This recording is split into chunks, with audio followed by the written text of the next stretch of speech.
And the urgency among those nurses about what treatment they're getting. I mean, they are the first responders. They're the real front line. That's something that we're going to have to stay on top of, and we will. So let's get some more perspective for you right now. Let's bring in Chief Medical Correspondent Dr. Sanjay Gupta, along with Congressman Sessions. He's a Republican from Texas. His district includes the hospital in Dallas that's treating the nurse with Ebola and the patient who died from it last week. Gentlemen, thank you for joining us. Sanjay, you are not a guest.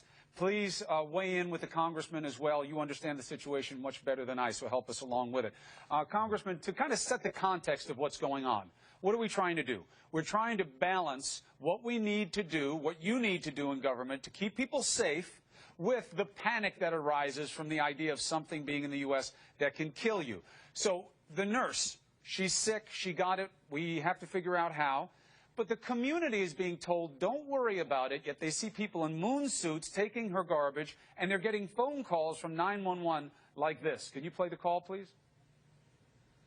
Please be advised that a healthcare worker who lives in your area has tested positive for the Ebola virus.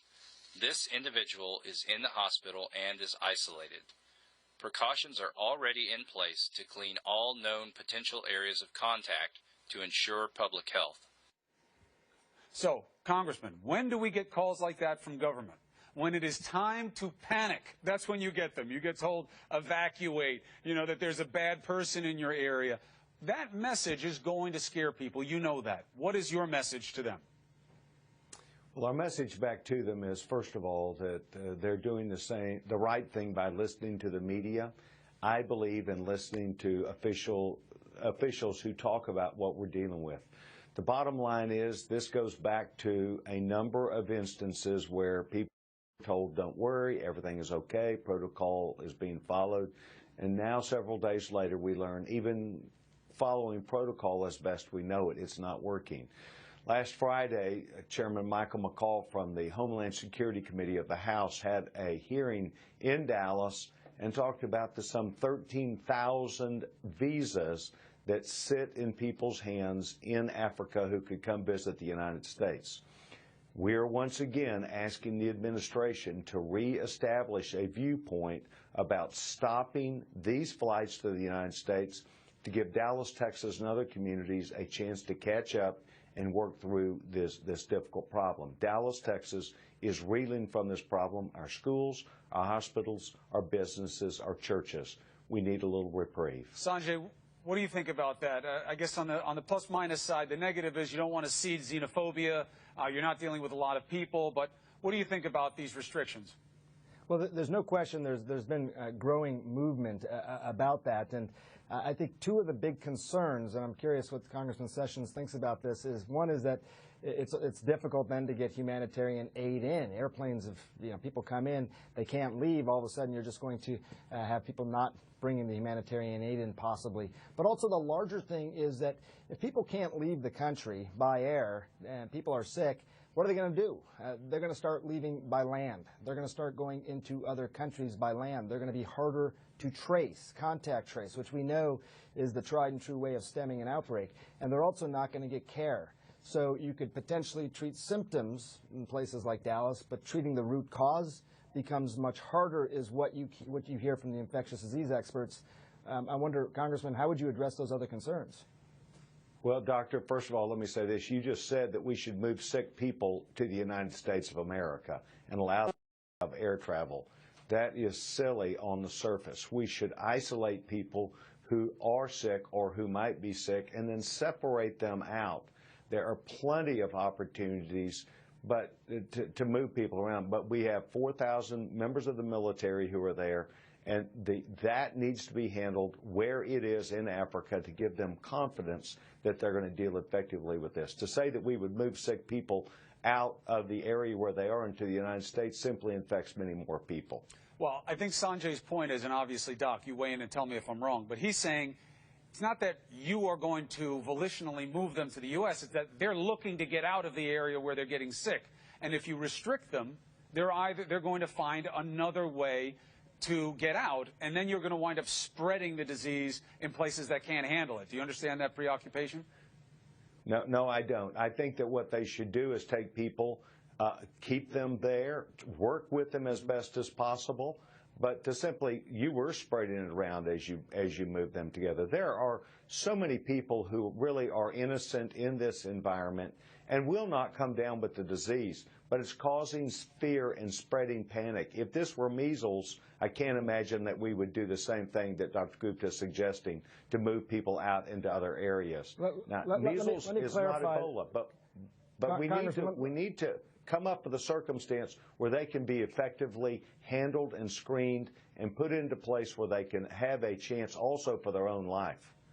Go ahead, Doc. Congressman, just to be clear, that is not what I'm suggesting. I hope anybody is not suggesting that sick patients start getting on commercial flights and traveling around. That obviously is silly, not at all what I said. The notion is the notion of Mr. Duncan, of someone who may have been exposed, had a known exposure, is not yet sick, looks around them, frankly, Congressman, and sees people dying in parking lots, in hospital parking lots there in Liberia, and says, I don't have a chance if I stay in this country. I've been exposed. I'm not yet sick, but if I do get sick, this is not going to work for me where I'm here. If it were you, if it were anybody, that person may consider, look, I need to get out of this country. If you ban airline flights, they're going to start leaving by land. They may be more difficult to contact. They may be more difficult to treat. That's the scenario, just to be 100% clear. Well, let's be clear back. The United States government then should have a plane for United States citizens, not 13,000 people with visas to want to come visit. You know, my job, I'm a member of Congress from Dallas, Texas, and the United States of America, and my job is to speak for and to help protect Americans. Through this process, we are offering humanitarian aid. The Congress is aware of that. The administration has done that. But we need to still protect American citizens. So if American citizens need to come back, then we should find a way to get them back or to house them in an area where they could be safe. Go ahead, Doc. Button this up. Just real quick, again, just so we're not short-sighted here. So those people can't come to the United States. Only U.S. citizens can. They then go to another country within Africa. Maybe they get on a plane to New Delhi or Istanbul and potentially are a risk there. Are you going to prevent anybody who's ever been in West Africa who may have traveled to other countries around the world not to come into the United States? You're not going to allow any of those people to come in anymore because, again, with an incubation period of 21 days, these people could be anywhere around the world, Congressman, you realize. Well, as a matter of fact, I do realize that, and I'm sorry we've gotten off on a wrong track. I believe that people should isolate these areas. It has grown the way it has because of people traveling. And that is what we're trying to deal with. And Dr. Gupta, I think the world of you. I think you're smart. I think you're with it. What I'm trying to suggest to you is that you would not aid and abet this terrible disease simply by allowing people to come to the United States. And I will tell you, I think you're smart. I think you're on with it. I am worried about people moving, but it goes to isolating people, not allowing them to travel. You good to leave it? You good to leave it there, Doc? Yeah, look, I mean, I appreciate those comments, Congressman. This is obviously a challenging situation. I just think that the idea, we don't want to be short-sighted. I know you don't want to be short-sighted either, Congressman, but if people start moving around the world with the Ebola virus in their systems, the idea of doing anything to reduce the impact in West Africa itself, to treat the actual root cause of this disease, I think could be potentially very problematic. I don't know for sure, and I think some of this is a bit subjective. We're dealing with some of this for the first time, but anything that might decrease the impact there in West Africa, I think could affect the whole world in ways that we haven't yet imagined. Congressman Sessions? I think it can too, but it's not through travel. Congressman Sessions, thank you very much for joining us and having a reasoned discussion about this. We'll check back in with you because much closer to home there in Dallas, you got to figure out what's going on at that hospital, make sure that the right protocols are in place so that moving forward they can protect those first-line responders, especially the nurses. And Dr. Sanjay Gupta, always good to have you. Thank you for helping me out in this conversation. Thank you, Chris. Thanks, Congressman. Thank you.